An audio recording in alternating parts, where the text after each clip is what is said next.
My daughter's husband thought I was just an old fool who didn't understand anything. He used to sneak into my room when he thought I was asleep, rummaging through my things, looking for something valuable. But that night, when he opened my drawer to get the keys to the safe, his face first turned white as chalk and then yellow, like egg yolk. What he saw there changed his life forever.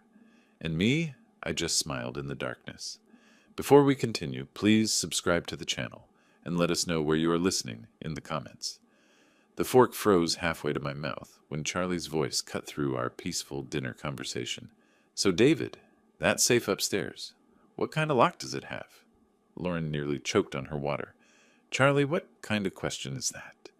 But Charlie's eyes stayed fixed on mine, waiting. There was something predatory in his expression that made my chest tighten. I set down my fork carefully, buying time. Just curious about home security, he continued, that practiced smile spreading across his face. You know, with all the break-ins in the area lately. What break-ins? I asked. I'd lived in this neighborhood for 15 years. The most excitement we'd had was Mrs. Henderson's cat getting stuck in a tree last month. Charlie waved his hand dismissively. Oh, you probably don't hear about them. Police keep it quiet to avoid panic. He leaned forward, elbows on my dining table. But a man your age, living alone in a house this size, you must have some serious security measures. Lauren shifted uncomfortably. Dad's always been careful about locking up. Right, but what about insurance? Charlie's voice grew more insistent. I mean, if something happened to you, God forbid, Lauren would need to know where everything important is kept, wouldn't she? The room felt smaller suddenly. I watched Charlie's face, noting how his pupils dilated slightly when he mentioned my hypothetical demise, how his fingers drummed against the table when I didn't immediately respond.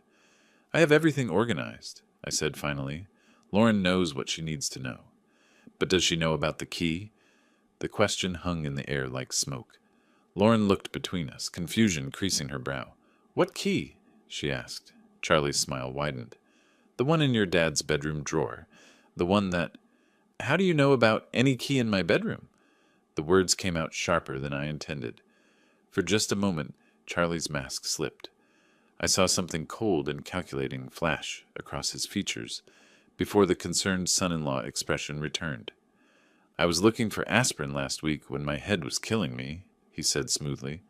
Lauren told me to check your bathroom cabinet, but I accidentally opened the wrong drawer first. Sorry, didn't mean to invade your privacy. Lauren nodded quickly. I remember that headache. You were really suffering. But I remembered that day too. Charlie had been upstairs for nearly 30 minutes, claiming stomach troubles after dinner, long enough to do more than search randomly for aspirin. The aspirin's in the medicine cabinet, I said quietly. Always has been. Charlie's jaw tightened almost imperceptibly. Must have been really out of it from the pain. The conversation limped along after that, but Charlie kept circling back. Questions about my bank, about who else had keys to the house, about my daily routines. Each query felt like fingers probing a wound, testing for weakness. When dinner finally ended, Lauren jumped up to clear the dishes. I'll handle cleanup tonight, Dad. You cooked? I don't mind, I said, already stacking plates. It was my routine, my way of processing the day's events. Tonight, I especially needed the familiar rhythm of washing and drying. Come on, honey, Charlie said to Lauren, his hand already on her shoulder. Let your dad handle his kitchen. We should get some rest. They disappeared upstairs, and I heard their bedroom door close. But as I scrubbed the dinner plates, I kept replaying Charlie's questions. The way he'd known about a key he shouldn't have known existed. The casual mention of my death and Lauren's inheritance. My hands moved automatically. Wash, rinse, dry, while my mind cataloged every red flag I'd ignored over the past 3 weeks. Charlie's unemployment story that never quite added up. His constant interest in my financial situation. The way he studied my house like he was memorizing blueprints. I finished the last glass and hung the dish towel on its hook. The kitchen gleamed under the overhead lights, restored to perfect order. But something fundamental had shifted tonight. The house felt different now, not safer, but exposed. Upstairs, I could hear muffled voices through the walls, then silence. Time to see what other surprises waited for me in my own home. The first thing I noticed climbing the stairs was my bedroom door. It stood slightly ajar, maybe 2 inches of darkness visible through the gap. I stopped on the top step, my hand gripping the banister. That door had been closed when I went down for dinner. I always closed it, a habit from 40 years of living alone, broken only recently by my daughter's presence in the house. But Lauren and Charlie were staying in the guest room down the hall. There was no reason for anyone to be in my bedroom. I stood there for 30 seconds, listening. No sound came from the guest room. No movement anywhere upstairs. Just the familiar settling noises of an old house, and my own heartbeat drumming in my ears. I pushed the door open slowly, waiting for it to creak. It didn't. The hinges were well oiled, silent, but stepping into my private space felt like walking into a crime scene. Everything looked normal at first glance. The bed was still made, corners tight and perfect. My reading glasses sat on the nightstand where I'd left them. The lamp stood at the same angle. But my eyes, trained by decades of methodical living, caught the discrepancies immediately. The closet door hung open exactly 4 inches. I always closed it completely. The slight gap would have bothered me all night. My dresser drawers weren't quite flush anymore. The second drawer from the top, where I kept important papers, had been pushed in carelessly. A corner of manila folder peeked out like a yellow tongue. My stomach clenched. I moved to the dresser, pulling out the drawer fully. The folders inside had been rifled through, returned in approximately the right order, but not exactly. Someone had been thorough, but not careful enough. Insurance papers were mixed with bank statements. My will, normally kept in the back folder, had migrated toward the front, and the small brass key I kept taped under the drawer's lip was gone. I checked twice, running my fingers along the wooden surface where the tape had been. Nothing. The key that opened my safe, the safe Charlie had asked about so casually at dinner, had been discovered and taken.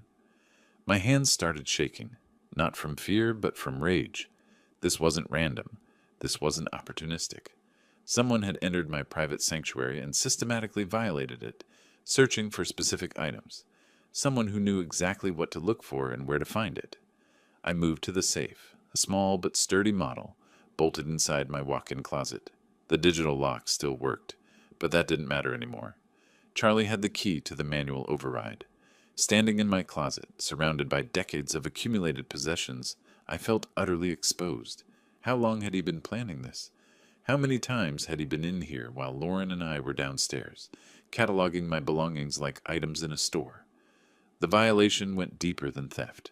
This was personal, intimate. Someone had touched my private papers, had seen my financial records, had handled things meant for no one but me. The careful boundaries I'd built around my life had been crossed with surgical precision. But Charlie had made one crucial mistake. He'd assumed I wouldn't notice, that I was just another oblivious old man, too trusting and too tired to pay attention to details. He was wrong. I closed the dresser drawer carefully, leaving everything exactly as I'd found it. If Charlie thought he was operating in secret, I needed him to keep believing that. Let him think his intrusion had gone undetected. Let him proceed with whatever plan he was hatching. Because now I knew what I was dealing with. This wasn't about unemployment or temporary financial hardship. This was about theft. Premeditated, calculated theft by someone who'd spent weeks studying my routines and vulnerabilities.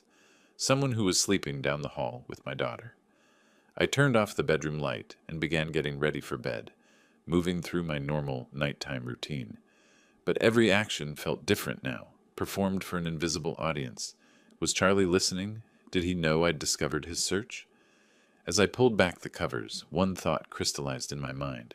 Tomorrow, I would start gathering evidence. Tonight, I would lie awake and plan. But first, I needed to know exactly what I was up against.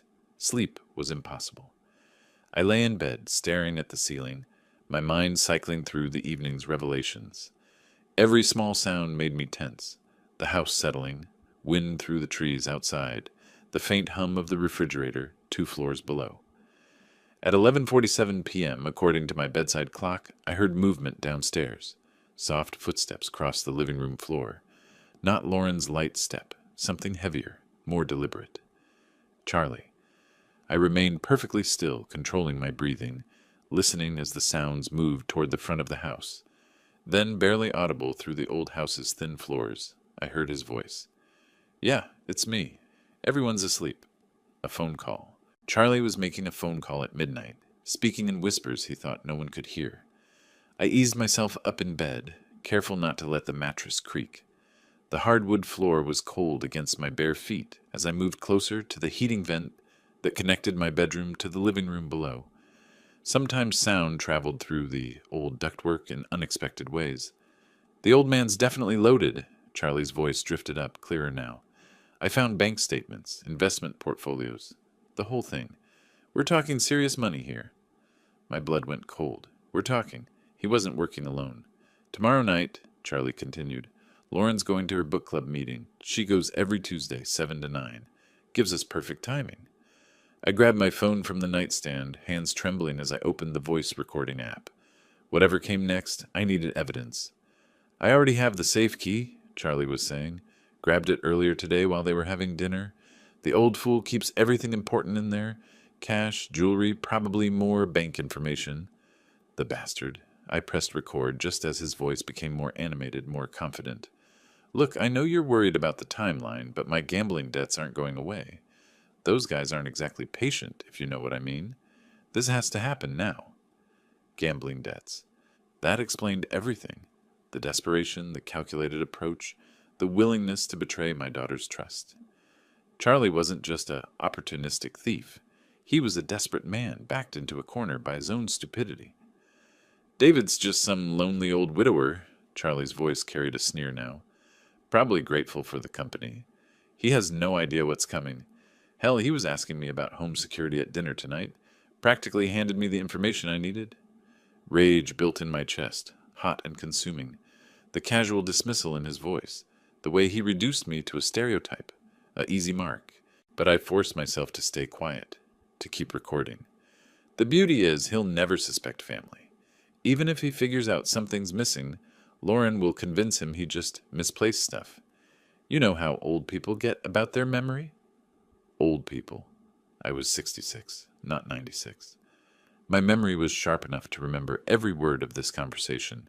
Trust me, by Thursday we'll be clear. I'll tell Lauren we got a job offer in another state. Something urgent. We'll be gone before the old man knows what hit him. Charlie was silent for a moment, listening to whoever was on the other end. Then he laughed, a sound that made my skin crawl. Yeah, well, maybe he should have been more careful about who he let into his house. Life lesson, right? The call ended. I heard Charlie moving around downstairs for another minute, probably checking locks or windows. Then his footsteps on the stairs, careful and quiet.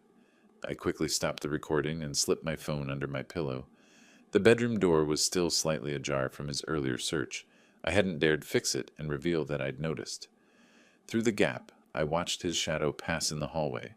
The guest room door opened and closed softly. For a long time after that, I lay in the darkness, processing what I'd learned. Charlie had gambling debts serious enough to involve dangerous people. He had an accomplice. He planned to rob me tomorrow night during Lauren's book club meeting, and he intended to disappear immediately afterward, taking my daughter with him into whatever mess he'd created. The violation of my bedroom suddenly seemed small compared to this larger betrayal. Charlie wasn't just stealing from me. He was using Lauren as cover, manipulating her love and trust to set up his crime. But he'd made a critical error. He'd assumed I was helpless, clueless, just another easy target. He had no idea that I'd spent 30 years as an insurance investigator before retirement, or that I'd dealt with plenty of desperate people trying to outsmart the system. Charlie wanted to play games with an old man? Fine. Let's see how smart he really was. Lying there in the dark, with Charlie's recorded confession on my phone, I found myself thinking back to how this all started. 3 weeks ago, when Lauren's desperate call had shattered my quiet Tuesday morning. I'd been reading the newspaper, coffee growing cold beside me, when my phone rang. Lauren's name on the screen always made me smile, but her voice that day was different, strained, frightened. Dad, I know it's early, but... She'd paused, and I could hear her struggling not to cry. Charlie lost his job last month. We've been trying to manage, but we're behind on the mortgage, and... How far behind? I'd asked immediately, already reaching for my checkbook. 3 months? Dad, I hate to ask, but could we maybe stay with you for a while? Just until Charlie finds something new? The relief in her voice when I said yes had been heartbreaking. My little girl, 32 years old, and too proud to ask for help until she had no choice. Of course she could come home. Of course I'd help. But even then, something had nagged at me about Charlie's situation. He'd worked for the same company for 8 years, Lauren had said. Good employee reviews. The layoffs had been sudden, unexpected. Yet when I'd asked Lauren for details, her answers were vague. Charlie handled the finances, she explained. He was managing the job search. She trusted him to figure it out. I should have pressed harder, should have asked more questions. 3 days later, they'd arrived with a U-Haul truck and too many boxes for a temporary stay. Lauren had hugged me tight on the doorstep, tears in her eyes, whispering thank you over and over. But Charlie had been different, cooler, his handshake firm but brief, his eyes already scanning my house with an intensity that should have alarmed me. Nice place, David, he'd said, walking through my living room like he was appraising it. Must be worth quite a bit in today's market. At the time, I'd chalked it up to natural curiosity. Now I realized he'd been calculating, evaluating, planning. During their first week, I'd tried to make them comfortable, cleared space in the guest closet, adjusted my routines to accommodate 3 people instead of 1. Lauren had settled in easily. She knew the house, knew my habits. But Charlie had asked endless questions about my neighborhood watch schedule, about which neighbors were home during the day, about my banking habits, my shopping routines, whether I kept cash in the house. All perfectly innocent questions from someone trying to adjust to a new living situation. Except they weren't innocent at all. I remembered the morning he'd offered to drive me to the bank. Save you a trip? He'd said. I need to update my address with unemployment anyway. But at the bank he'd lingered near the teller window, watching as I made my deposit. Asked casual questions about my account types, my safety deposit box. Red flags I'd ignored because I wanted to trust my daughter's husband. Because Lauren loved him, and I loved Lauren. The gambling should have been obvious, too. Charlie's phone rang constantly, calls he always took in private, stepping outside or into another room. He'd claimed it was potential employers, networking contacts, but I'd noticed how his mood shifted after these calls. The tension in his shoulders, the way he'd pace afterward. In the mail, financial statements addressed to Charlie had been arriving at my house for 2 weeks. Credit card companies, collection agencies. I'd assumed they were just updating his address after his job loss. Now I understood they were dunning notices, final demands, threats. Lauren knew none of this. She trusted Charlie completely, took his explanations at face value. When he said he was handling their finances, she believed him. When he said the job market was tough, but he had prospects, she supported him. She had no idea her husband was drowning in gambling debt, had no clue that her childhood home was being surveilled like a target. My trusting, loving daughter was being used as the perfect cover for theft. The thought brought me back to the present moment, to my dark bedroom and the weight of Charlie's recorded confession on my phone. In 12 hours, he planned to rob me. In 36 hours, he planned to disappear with Lauren, dragging her into his web of debt and deception. But he'd made one catastrophic miscalculation. He'd assumed I was just a lonely old man, grateful for company and easy to fool. I wasn't lonely. I was careful. I was observant. And I had 30 years of experience dealing with people who thought they were smarter than everyone else. Charlie wanted to steal from me tomorrow night? Fine. Let him try. But he was about to learn that some old men bite back. I woke at 6:30, same as always. The recording on my phone felt like evidence of a nightmare, but the timestamp proved otherwise. 12:47 a.m., Charlie's voice clear as daylight, planning to rob me tonight. Downstairs, I started the coffee maker and began my usual breakfast routine. Eggs, toast, orange juice. Everything precisely as it had been for the past 3 weeks. When Lauren appeared in her robe, yawning and grateful, I smiled warmly. Morning, sweetheart. Sleep well? Like a baby. Thank you again for letting us stay here, Dad. Charlie appeared 20 minutes later, hair still damp from the shower. He looked rested, confident, a man with a plan. Beautiful morning, he said, settling into his chair. What's everyone got planned for today? I set his coffee down carefully. Oh, the usual. Might run some errands later. Charlie's eyes sharpened slightly. What kind of errands? Just odds and ends. Hardware store, maybe the bank. I watched his reaction. A tiny muscle twitched near his left eye. Nothing exciting. The bank? Charlie leaned forward. Everything okay financially? Lauren laughed. Dad's always been paranoid about checking his accounts in person. Old habits. Not paranoid, I corrected mildly. Careful. You can't be too careful these days. Charlie nodded too enthusiastically. Absolutely right. Identity theft, online scams. It's a jungle out there for someone your age. Someone my age.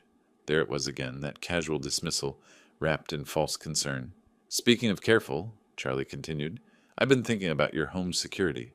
This neighborhood seems pretty quiet, but you never know. It's perfectly safe, Lauren interjected.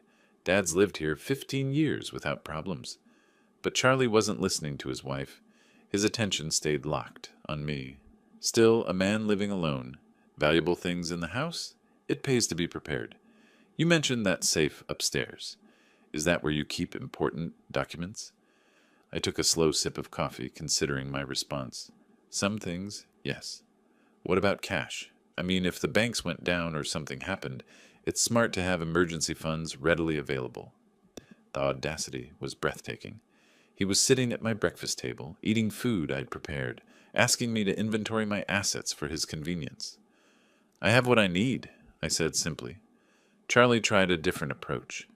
You mentioned being a heavy sleeper last week. That's good. I worry about older folks who can't get proper rest. I hadn't mentioned any such thing, but I nodded anyway. Oh yes, once I'm out, I'm dead to the world, especially lately. I've been so tired in the evenings. That's normal at your age, Charlie said. Your body needs more rest. Lauren shot him a look. Charlie, that's rude. No, he's right, I said quickly. I usually take something to help me sleep. Knock me right out until morning. Charlie's posture relaxed noticeably. Perfect. Let him think I'd be unconscious and helpless tonight.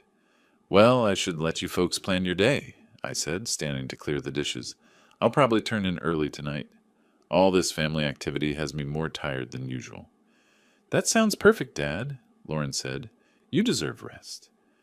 Charlie helped carry plates to the kitchen, and I caught him glancing toward the stairs, toward my bedroom, calculating, planning.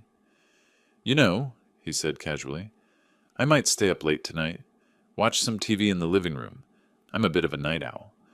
Of course he was. I smiled and nodded. Make yourself comfortable. The remote's on the coffee table. After breakfast, Charlie announced he needed to make some calls about job prospects. Lauren decided to organize their belongings in the guest room. I had my window. I think I'll run those errands now, I told them. You two enjoy some quiet time together. As I backed out of the driveway, I saw Charlie watching from the upstairs window. Not the guest room window, my bedroom window. My hands tightened on the steering wheel. Tonight couldn't come soon enough. The hardware store was my first stop. I needed supplies, but more importantly, I needed to think through every detail of what was coming. Charlie had made his intentions crystal clear at breakfast. Tonight, while I supposedly slept deeply with the help of medication, he planned to enter my bedroom, locate the key he'd spotted weeks ago, and open my safe. Simple. Clean. The perfect crime against a trusting old man. Except the key wasn't there anymore. I'd moved it at 5 this morning after lying awake since Charlie's phone call. The small brass key now sat safely in my kitchen junk drawer, buried beneath rubber bands and twist ties. Charlie could search my bedroom dresser until his fingers bled. He'd find nothing. But that wasn't enough. I wanted him caught red-handed, humiliated, exposed for exactly what he was. I wanted evidence so clear that even Lauren couldn't deny her husband's true nature. In the hardware store's party supply aisle, I found what I needed. A small confetti cannon, the kind used for gender reveal parties. Spring-loaded, designed to create maximum mess with minimum effort. Perfect. I also picked up a bag of ultrafine glitter, the kind that sticks to everything and never quite comes off. Silver and gold, because if Charlie wanted to be a thief, he should look the part. Back home, I found the house empty. A note from Lauren on the kitchen counter. Gone grocery shopping with Charlie. Back by 2 p.m. Love you. Perfect timing. I had 3 hours. In my basement workshop, I carefully dismantled the confetti cannon. The mechanism was beautifully simple, a spring-loaded plunger that would trigger when sufficient pressure was applied. I replaced the harmless paper confetti with my glitter mixture, adding just enough to coat someone thoroughly without causing injury. The tricky part was calibration. I needed the device to trigger when Charlie opened my dresser drawer and reached inside, but not from casual contact. After several tests with a wooden spoon, I found the right sensitivity. Installation required precision. I placed the modified cannon inside my dresser drawer, positioning it so the trigger would activate when someone reached toward the back, exactly where the key had been hidden. To anyone glancing inside, it would look like normal drawer contents. A few old photos, some buttons, miscellaneous items. But reach in with purpose, search with intent, and surprise. I tested the setup 3 times, using a ruler to simulate Charlie's searching motion. Each test triggered perfectly, sending a cloud of glitter exactly where an intruder's face and hands would be. The device reset easily, ready for its real performance. Next came the key placement deception. I positioned a dummy key in plain sight near the front of the drawer, an old luggage key that looked similar enough to fool someone in a hurry. Charlie would spot it immediately, reach for it confidently, and trigger my surprise. The beauty was in the psychology. Charlie expected stealth, silence, success. He'd budgeted for a quick, quiet theft. He hadn't planned for a glitter explosion that would mark him as clearly as a die pack marks bank robbers. By 1:45 p.m., everything was in place. The drawer looked innocent and normal. The trap was armed and ready. Charlie would walk into my bedroom tonight, expecting to find a helpless victim. Instead, he'd find 24-karat justice. I heard car doors slamming in the driveway. Lauren and Charlie returning from their shopping trip, probably feeling domestic and normal. Charlie had no idea his crime scene had become a trap. I closed the dresser drawer gently and headed downstairs to greet them, wearing my best grandfatherly smile. Tonight was going to be very interesting. I need to run out for a quick errand, I announced after lunch. Won't be long. Lauren looked up from unpacking groceries. Need help with anything, Dad? Just picking up something at the electronics store. You two relax. You've done enough shopping for one day.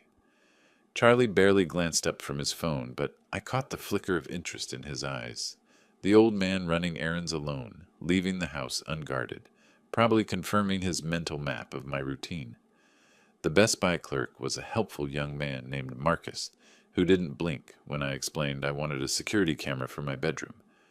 "A lot of break-ins in your area?" he asked. "Something like that.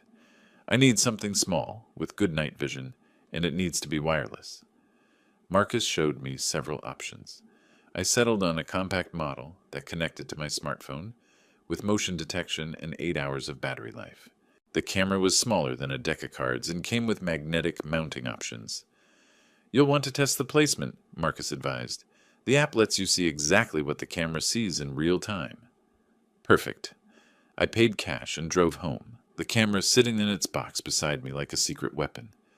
Back home, I found Charlie and Lauren watching television in the living room. They looked comfortable, domestic, like a normal couple staying with Lauren's father, not thieves preparing for a heist. "Just going to rest for a few minutes," I told them, heading upstairs. "All this running around has me beat." In my bedroom, I closed the door and got to work. The camera needed to capture Charlie's approach to the dresser, his reaction to opening the drawer, and the glitter explosion that would follow. But it also needed to remain completely hidden. I tested several positions using the smartphone app. On top of my bookshelf, the angle was wrong. Behind my lamp, too obvious. Finally, I found the perfect spot, nestled between books on my nightstand, angled to capture both the dresser and the center of the room. The magnetic mount held perfectly, and the camera's black casing blended with the book spines. Unless someone was specifically looking for surveillance equipment, it was invisible. I spent 20 minutes adjusting the angle through the app, ensuring optimal coverage. The motion detection was sensitive enough to activate when someone entered the room, but not so sensitive that normal settling or outside noise would trigger false recordings. Battery life was crucial. The camera needed to last from now until Charlie made his move, potentially 8 to 10 hours. I switched it to motion-activated mode to conserve power, then tested the night vision capability by turning off the lights. The infrared image was crystal clear. Charlie's face would be perfectly visible when he triggered my trap. I also tested the recording function, making sure the audio was clear enough to capture any words Charlie might speak during his crime. If he said anything incriminating, and desperate people often talk to themselves, I'd have that evidence too. The setup was elegant in its simplicity. Charlie would enter my room expecting darkness and silence. Instead, he'd be filmed from the moment he crossed the threshold. The camera would capture his search, his discovery of the dummy key, his reaching into the drawer, and the spectacular glitter explosion that followed. Visual evidence, audio evidence, and physical evidence, all in one beautiful package. I repositioned a few books to better camouflage the camera, then stood back to admire my work. Everything looked normal, innocent, just an old man's bedroom, ready for a peaceful night's sleep. Downstairs, I could hear Lauren and Charlie talking quietly, planning their evening, no doubt. Charlie was probably calculating the hours until his theft window opened. He had no idea the window had become a trapdoor. I checked my phone one final time. The camera feed was clear, the recording function active, the battery showing full charge. Everything was ready. Tonight, Charlie would finally show his true colors, and thanks to modern technology, every moment would be preserved in high-definition detail. Let the games begin. Dinner passed peacefully, with Lauren chatting about neighborhood changes and Charlie checking his phone frequently. I played my part perfectly, the tired grandfather, ready for an early bedtime after a busy day. By 8 o'clock, we'd settled in the living room.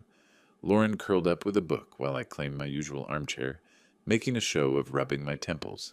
"Long day," I murmured. "Think I'll turn in early tonight." Charlie looked up from his phone immediately.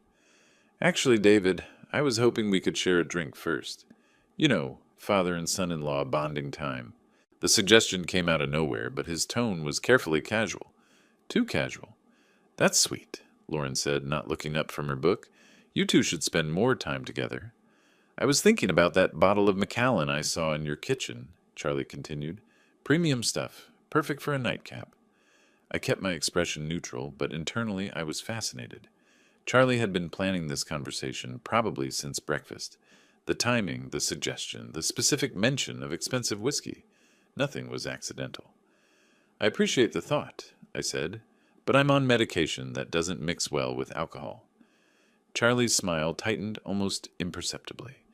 "Come on, one small glass won't hurt. We're practically family." "Really, I should avoid it entirely." "Dad's right," Lauren chimed in. "The doctor was very specific about his blood pressure medication." But Charlie wasn't giving up easily. "What about just a toast, then? A tiny sip to celebrate." He paused, searching for something to celebrate. "To family." The persistence was telling. A normal person would have accepted my first refusal, graciously. Charlie was pushing because he needed me to drink something specific, something that would ensure I slept deeply tonight. "I tell you what," he said, standing up. "I'll pour myself a glass, and we can just sit and talk. No pressure for you to drink." He disappeared into the kitchen before I could object. I heard cabinet doors opening, the clink of glass. When he returned, he carried 2 tumblers, one with amber liquid, one empty. "Changed my mind," he said, settling back onto the couch. "Poured you just a splash. For the toast. Barely a teaspoon." He held out the second glass. The whiskey inside caught the lamplight, looking innocent enough. But I'd investigated insurance fraud for 30 years, and desperate people always got sloppy. "Charlie, I really can't." "One tiny sip," he insisted. "Lauren, tell your father one sip won't kill him." Lauren looked between us, sensing tension she couldn't identify. "If Dad says no, maybe you should respect that." Charlie's jaw tightened. For just a moment, his mask slipped completely. I saw frustration, calculation, and something close to panic flicker across his features. "You know what?" I said, standing carefully. "I'm more tired than I thought. I think I'll take one of those sleeping pills and call it a night." Charlie's posture changed immediately. "Sleeping pills?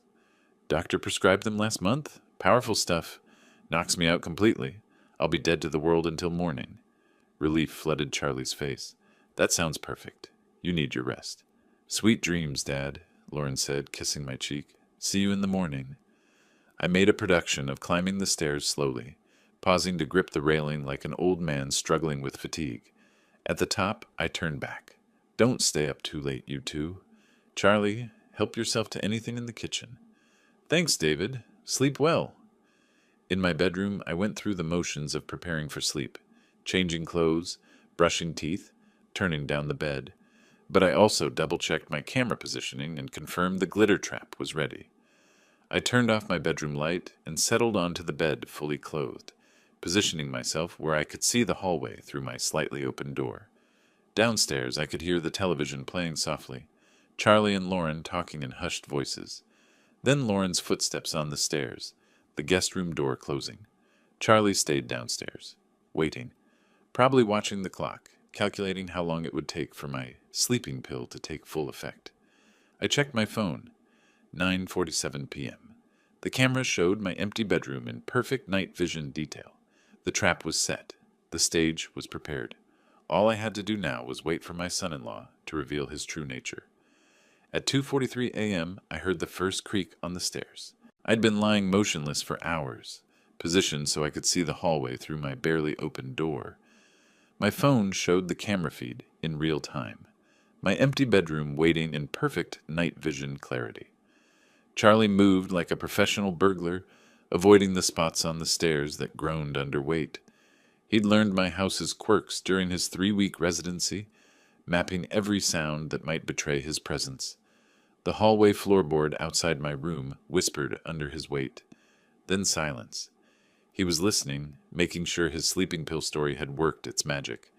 I controlled my breathing, keeping it deep and regular. The performance of my life, with my daughter's future hanging in the balance. My door handle turned with glacial slowness. Charlie's silhouette appeared in the doorway, backlit by the faint hallway nightlight. He stood frozen for 30 seconds, watching my supposedly unconscious form. Satisfied I was deeply sedated, he slipped inside. Charlie moved with predatory confidence now, believing himself invisible and untouchable. His dark clothing made him nearly invisible, but I could track his movement by sound and the shifting shadows. He approached my dresser with the certainty of a man who'd planned every step. 3 weeks of reconnaissance had taught him exactly where to find what he needed. The key that would unlock my safe, my security, my life savings. I watched him position himself directly in front of the dresser. His hands reached for the second drawer, the one containing my hidden key and his spectacular surprise. The drawer slid open smoothly. For a split second, Charlie's posture radiated triumph. He'd found his target, reached inside confidently, fingers seeking the brass key that would solve all his problems. Then my confetti bomb exploded. Boom! The sound was magnificent, like a party favor crossed with a small cannon. Silver and gold glitter erupted in a glorious cloud, coating Charlie from head to toe in sparkling confetti. The explosion echoed through the house like celebratory gunfire. Charlie stumbled backward, cursing violently as glitter settled in his hair, on his clothes, across his shocked face. He looked like he'd been attacked by a craft store explosion, transformed into a walking disco ball. "What the hell?" he gasped, brushing frantically at the glitter that clung to everything. I performed my awakening with Academy Award precision, sitting up with startled confusion. "What on earth?" I called out, reaching for my bedside lamp. "What was that noise?" Light flooded the room, revealing Charlie in all his glittering glory. He stood frozen beside my dresser, covered head to toe in festive confetti, holding the dummy key I'd placed as bait. "Charlie?" I blinked with theatrical bewilderment. "What are you doing in my bedroom?" He opened his mouth, closed it, opened it again. Glitter fell from his hair like holiday snow. I heard a noise," he stammered. "Thought someone might be breaking in." "Breaking in?" I glanced around my room with apparent confusion. "And you ended up sparkling?" Charlie looked down at himself, finally grasping the full extent of his transformation. He resembled a rejected Christmas ornament, silver and gold glitter clinging to every surface of his body. There was some kind of trap, he said weakly. "Trap?" I tilted my head innocently. "In my bedroom?" From down the hall came the sound of feet hitting the floor. Lauren, awakened by the explosion, was coming to investigate. Charlie's eyes widened with panic. "How do you explain being covered in craft supplies while robbing your father-in-law at 3 a.m.? "David, what's happening?" Lauren's voice carried worry and growing alertness. Charlie opened his mouth desperately, but no believable explanation emerged. He was caught, literally red-handed, or rather glitter-handed, in the act of betraying our family. I allowed myself the smallest smile as footsteps approached down the hallway. Justice, it turned out, was beautifully sparkly. "Dad? Are you okay?" Lauren appeared in the doorway, tying her robe belt with quick, worried movements. Then she stopped dead, taking in the scene before her. Me sitting up in bed, apparently confused and concerned. Charlie standing beside my open dresser drawer, covered from head to toe in glittering confetti, like he'd been dipped in a craft store. "What in the world?" Lauren's voice caught. "Charlie? Why do you look like a Christmas decoration?" Charlie's mouth opened and closed soundlessly. Glitter drifted from his hair with each movement, settling on my bedroom carpet like festive snow. "There was a noise," he said finally, his voice strained. "I came to check on your father." "At 3 in the morning?" Lauren's tone sharpened. "And you ended up covered in... what is that, glitter?" "Some kind of security device," Charlie said quickly, brushing frantically at his sparkling clothes. "It went off when I opened the drawer." Lauren's eyes moved from Charlie to the open dresser drawer, then to me. "Dad, do you have security devices in your furniture?" I maintained my expression of elderly confusion. "Not that I know of, sweetheart. I was sound asleep until that explosion woke me up." "Then why were you in his dresser drawer, Charlie?" Lauren's voice carried a new edge I'd never heard before. Protective. Suspicious. Charlie's story began crumbling in real time. "I was looking for something to help you sleep. You were tossing and turning, and I thought David might have some extra sleep aids." "Sleep aids?" Lauren's eyebrows lifted. "In his bedroom dresser?" "I thought... maybe..." Charlie gestured weakly at the drawer, sending more glitter cascading to the floor. "Charlie," I said gently, "my medications are in the bathroom cabinet. They always have been." The silence that followed felt heavy with implications. Lauren looked between us, her expression shifting from confusion to something harder. "So let me understand this," she said slowly. "You left our bed at 3 in the morning, came into my father's bedroom while he was sleeping, and opened his private dresser drawer, looking for medicine you knew wasn't there?" "It's not like that." "Then what is it like?" Lauren's voice rose slightly, because from where I'm standing it looks like my husband was going through my father's personal belongings in the middle of the night. Charlie's desperation grew more visible. "Lauren, you have to understand. I was just trying to help." "Help with what, exactly?" I interjected mildly. "What were you hoping to find in that drawer?" Charlie's eyes darted between us. The question hung in the air like an accusation. He swallowed hard. "I was confused, disoriented. I thought I heard someone breaking in." "Breaking in?" Lauren repeated flatly. "So you decided to search my father's bedroom furniture?" "I wasn't searching." "Then what do you call opening his dresser drawer?" Charlie's glitter-covered hands clenched into fists. "Why are you interrogating me like this? I'm your husband." The defensive anger in his voice seemed to hit Lauren like a physical blow. She took a step back, and I saw something change in her expression, the last traces of trust beginning to crumble. "You're right," she said quietly. "You are my husband, which is why I'm asking you to explain why you're standing in my father's bedroom at 3 in the morning, covered in craft supplies, with your hand in his private drawer." Charlie looked trapped, cornered by the weight of his own implausible explanations. Glitter continued to fall from his clothes like evidence of his guilt. "I can explain everything," he said desperately. "Then please do," Lauren crossed her arms, "because right now I'm very confused about what my husband was doing in here."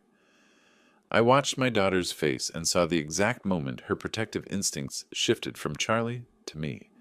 The moment she began to see the situation not as a misunderstanding, but as a threat to her father. Charlie must have seen it too, because his next words came out edged with panic. "Lauren, you have to trust me." But trust, once broken by glitter and lies, isn't easily repaired. Lauren's eyes stayed fixed on Charlie, and I could see her mental wheels turning, processing, analyzing, drawing conclusions that her heart didn't want to accept. "Charlie," she said slowly, "I need you to tell me the truth. Right now. What were you really doing in my father's bedroom?"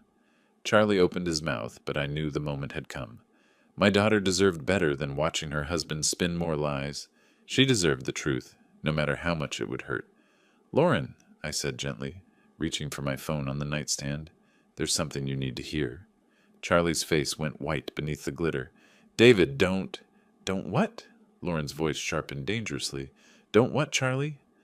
I found the recording from 2 nights ago and held up my phone. "Sweetheart, I recorded something last night. A phone conversation. I think you should listen to it." "No," Charlie said quickly. "Lauren, whatever he thinks he heard—" "Be quiet," Lauren snapped, never taking her eyes off me. "Dad, play it." I pressed play. Charlie's voice filled the room, clear and damning. "Yeah, it's me. Everyone's asleep. The old man's definitely loaded. I found bank statements, investment portfolios, the whole thing. We're talking serious money here." Lauren's face went completely still. Her eyes widened as she listened to her husband's voice discussing my finances with a stranger. "Tomorrow night, Lauren's going to her book club meeting. She goes every Tuesday, 7 to 9. Gives us perfect timing." "Stop it," Charlie said desperately. "Lauren, I can explain." "Shut up." Lauren's voice was deadly quiet. "Just shut up and let me listen." Charlie's voice continued from the phone. "I already have the safe key. Grabbed it earlier today while they were having dinner. The old fool keeps everything important in there. Cash, jewelry, probably more bank information." Lauren's hand flew to her mouth. She stared at Charlie like she was seeing a stranger. "Look, I know you're worried about the timeline, but my gambling debts aren't going away. Those guys aren't exactly patient, if you know what I mean." "Gambling debts," Lauren whispered. "What gambling debts?" The recording continued. "David's just some lonely old widower, probably grateful for the company. He has no idea what's coming."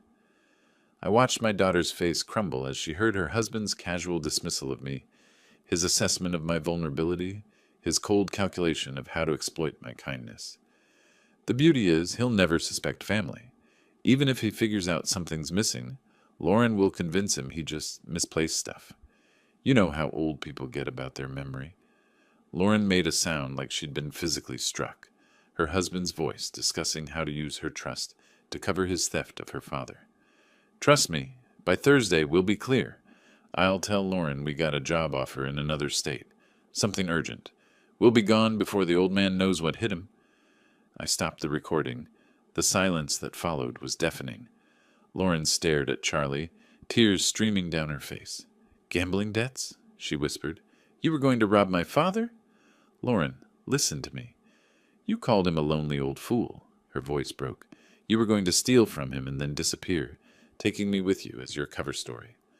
Charlie tried to step toward her, but she backed away like he was dangerous. "How much?" she demanded. "How much do you owe?" "It doesn't matter." "How much?" Charlie's shoulders sagged. 47,000. Lauren's legs seemed to give out. She sank against the doorframe, staring at the man she'd married. "You've been lying to me for months," she said, "about everything. The job loss, our finances, why we really needed to stay here. I was trying to protect you. By planning to rob my father?" Lauren's voice rose to a shout. "By using me as your alibi, while you destroyed the man who raised me?" Charlie tried once more. "Lauren, we can work this out." "No." Lauren straightened and I saw steel enter her spine. "No, we can't. You planned to victimize my father. You called him names. You were going to let me believe he was losing his memory while you stole from him." She looked at Charlie with disgust. "Get out." "Lauren, get out of my father's house. Now." For the first time since I'd known him, Charlie had nothing to say. Charlie stood there for another 10 seconds, glitter still falling from his hair like tarnished snow. Then something in Lauren's expression, pure protective fury, finally convinced him that his marriage was over. "This isn't finished," he said, his voice turning ugly. "Half of everything we own is mine. I'll get my share." "You mean half of our debt?" Lauren's voice was ice cold. "Because that's all we have, Charlie. Debt. Gambling debt that I knew nothing about. I'll fight you in court." "With what money?" Lauren stepped closer to him, and I was proud to see she wasn't backing down. "You just admitted you owe $47,000 to dangerous people. What exactly are you going to fight me with?" Charlie's bravado crumbled. He looked at me with something approaching hatred. "This is your fault, old man. You turned her against me." "No," Lauren said firmly. "You did that yourself. When you decided to plan a robbery instead of asking for help? When you called my father names? When you lied to me for months? Charlie tried one last desperate approach. Lauren, we're married. We took vows. You broke those vows when you planned to commit a felony against my family. Lauren pointed toward the door. Get your things and get out. Now. I watched Charlie realize that his con was truly over. No more manipulation, no more lies, no more playing the victim. Lauren had heard his own words condemn him. He left the room without another word, tracking glitter through my house like a trail of evidence. We could hear him in the guest room, throwing clothes into bags with bitter violence. Lauren sank into my bedside chair, looking exhausted. Dad, I'm so sorry, she whispered. I brought him into your home. I put you in danger. Sweetheart, you couldn't have known. I should have seen the signs, the phone calls, the way he asked questions about your money. She looked up at me with tear-filled eyes. How long have you known? Since the night before last. I heard that phone call and knew I had to protect both of us. Lauren managed a weak smile. The glitter bomb was genius. I wanted him caught red-handed, or should I say glitter-handed. That earned me a genuine laugh, even through her tears. Charlie reappeared in the doorway with 2 hastily packed bags, still sparkling like a defeated party favor. Lauren, leave your key on the kitchen counter, she said without looking at him. Don't contact me. My lawyer will contact yours. Charlie opened his mouth to argue, then seemed to realize the futility. He walked away, and a minute later we heard the front door slam. Lauren and I sat in silence for a few moments, listening to Charlie's car start and drive away into the night. Can I stay here? Lauren asked quietly, just until I figure things out. Sweetheart, this is your home for as long as you want it. 3 months later, I was making coffee when Lauren came downstairs, dressed for her new job at the local library. She'd taken to morning routines with the same methodical precision I'd always admired. Morning, Dad. Morning, sweetheart. Sleep well? Like a baby. She poured herself coffee and settled at the kitchen table. Any regrets about the great glitter trap of March? I chuckled. Only that I didn't film his face when it exploded. Lauren's divorce had been finalized 2 weeks ago. Charlie had contested nothing. Hard to argue property division when you're facing potential criminal charges and $47,000 in gambling debt. Library busy today? I asked. Story time at 10, then I'm helping Mrs. Patterson research her genealogy? Lauren smiled. I love it there. Quiet, peaceful, full of people who actually appreciate books. She paused at the door. Thank you, Dad, for protecting me, for handling everything so elegantly. Thank you for trusting me when it mattered most. After she left, I sat in my kitchen, sipping coffee and reading the newspaper. The house felt peaceful in a way it hadn't for months. No tension, no lies, no one calculating how to exploit my kindness. My phone buzzed with a text from Lauren. Forgot to mention, Mrs. Henderson asked if you'd help her install a security system. Apparently word got around about your innovative home protection methods. I laughed out loud. Maybe I should patent the confetti bomb approach to home security. Outside, spring was settling over Coeur d'Alene. My neighborhood remained quiet and safe, just as it had been before Charlie's brief invasion of our lives. Sometimes justice comes from courtrooms and police. Sometimes it comes from trusting your instincts, setting careful traps, and letting people reveal their true natures. And sometimes justice sparkles. If you like this story, please like this video, subscribe to the channel, and share your impressions of this story in the comments. To listen to the next story, click on the box on the left. Thank you for watching.